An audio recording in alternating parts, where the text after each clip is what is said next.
Hello, everyone, and welcome back to The Explainer. I am absolutely thrilled you're joining me today. We're going to be diving into something deeply personal and, honestly, universally experienced. You know those moments when life just gets incredibly heavy? When the pressure feels absolute and you're just looking for a lifeline? Well, today we are focusing on finding profound comfort and really a powerful perspective shift during life's absolute toughest moments. We'll be using the foundational principles found in 1 Corinthians chapter 10, verse 13. It's a text that offers an incredible anchor when things feel totally out of control, and we're going to break down exactly how it works. Let's get right into it. Okay, let's dive into this because this is the question that sits at the very center of our darkest moments, isn't it? Why? Why on earth do we face such heavy trials? When you are right in the thick of a deeply personal pain or navigating profound confusion, it is so easy to feel completely isolated. It's incredibly disorienting. We look around at our circumstances and wonder why hardship has landed directly at our front door. And look, it is a completely natural reaction to suffering. But to find real comfort, we need to look a little closer at the specific realities we're dealing with. Section 1. The reality of trials.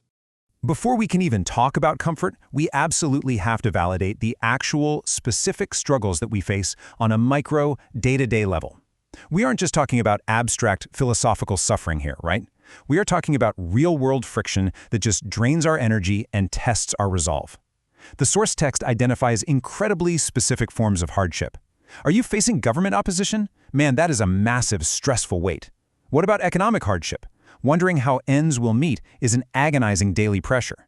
Maybe you're dealing with negative responses to your preaching, or navigating a whole complex web of other personal trials. Whatever it is, I want to emphasize this right now. God intimately sees and understands these exact, specific daily struggles. Your pain is not invisible. Your exhaustion is not going unnoticed. But to truly endure them, we kind of have to look beyond our immediate surroundings. Section 2. The bigger cosmic issue. Now, doing that requires a massive perspective shift. What we're doing here is a dramatic conceptual zoom out. We're panning the camera back from your individual living room, your workplace, your personal struggles, to reveal a hidden, universal narrative that's operating right behind the scenes of our personal hardships. So the crucial point is understanding this concept, viewing Jehovah as a living person. This means viewing God not just as some abstract force out in the universe or a distant entity, but as a real person whose heart and whose feelings are directly impacted by our actions. When you see Jehovah as a living person, it entirely changes how you view your trials. Suddenly, your endurance isn't just about you surviving a tough day. It becomes deeply relational.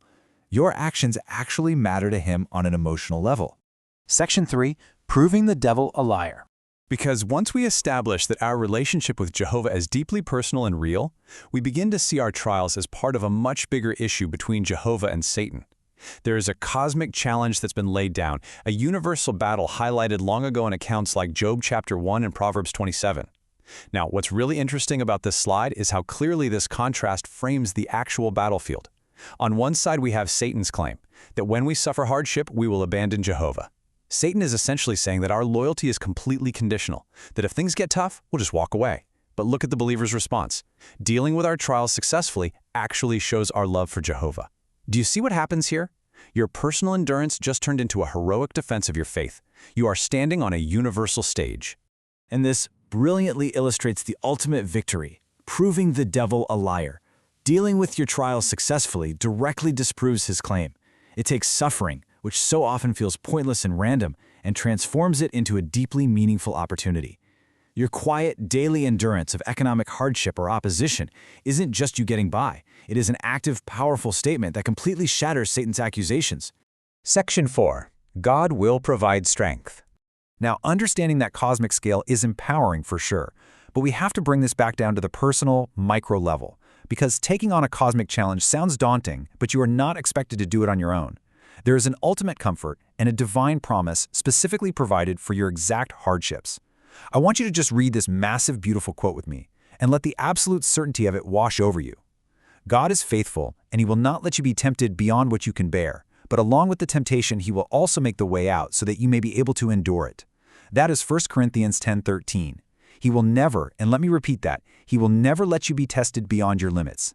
He sees exactly what you can handle, and he is intimately involved in ensuring you are never, ever crushed under a weight you cannot carry. Let's move to and see how this builds, because this isn't just poetry, it's a structural guarantee. Step 1. The hardship or trial occurs. Step 2, God actively steps in and limits the test to what you can bear.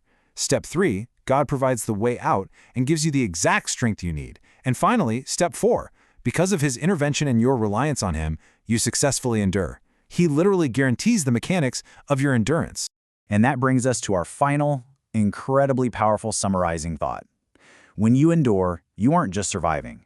Your situation gives you a direct opportunity to make Jehovah's heart rejoice. So I leave you with this provocative thought to ponder today. The next time you face a seemingly insurmountable wall, will you see it just as an isolating hardship, or will you see it as your unique, deeply personal opportunity to prove the devil a liar and make the creator of the universe rejoice? For more information, please visit jw.org. And don't forget to like, share, subscribe, and press the bell icon to get the notification for new videos. Thanks.